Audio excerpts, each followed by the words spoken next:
స్తోత్రం. Praise the lord. ప్రతిరోజు దేవుని వాగ్దానం వింటూ బలపడుతున్న నా ప్రియమైన దేవుని బిడ్డలకి నా వందనాలు. ఈ ఉదయకాలమున పరిశుద్ధాత్మ దేవుడు మనతో మాట్లాడుతున్న వాగ్దానం ఇదే. హెబ్రీయులకు రాసిన పత్రిక 4వ అధ్యాయం 13వ వచనం.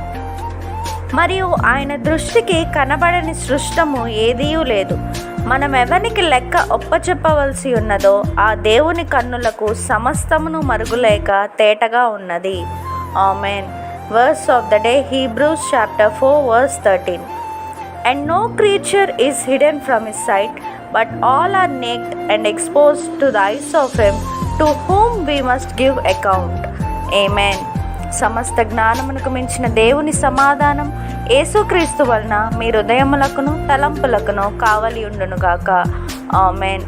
Put God first in your life, then you will bless with abundant blessings. Amen.